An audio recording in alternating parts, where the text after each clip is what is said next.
from the fact that of how we run our country. You see, I always say that most of these institutions are not independent. And that is the truth of the matter, because you will find there's either political influence or there's just some influence from somewhere. Now, you have a scenario where we had a very good constitution that we passed and we were happy about, but we never really solved something called police reforms. You know, we just changed the name from force to service, and we said, boss, this thing is clean. Changed uniform. Yeah, and changed uniform a couple of times. Now they're back to another one. Now we don't even another president comes, will decide people to wear green or black. You know, so at the end of the day, that's all the things we change. Yeah. So what is interesting is that we have to change. We have to do a lot of reforms in the police sector, because one, we need to understand the training they go through. What happens in Kiganjo? Because it's like they're trained to hate the people they're supposed to protect. They say utumishi kwa wote. But if you look at their training, is like protect the crown. The old ordinance back in the day, that is the training they have. Because if you look at, for example, even when people have this picketing and demonstrations, by and large they are peaceful until a tear gas canister is low.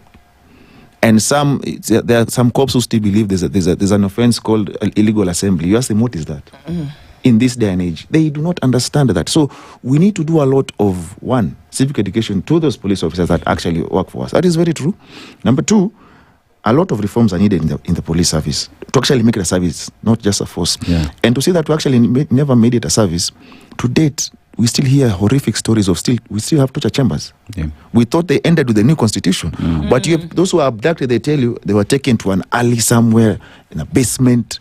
Some were tortured. Some were taken to dams. You know, the things you hear, it's like a Rambo movie. And that tells you that we really never changed. It was just some cosmetic change, you know. So unless we do that, we will never progress. And that service will never become utumishi kwa wote. It will be utumishi kwa the crown. Those who are in power are the ones who are actually served. And the worst thing is that, like you rightfully say, the junior officers always get the fall, because orders from above can't be proved. How do you prove me orders from above? There's no letter.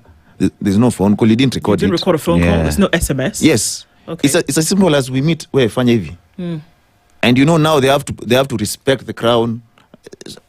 Because the person dealing with the matter is the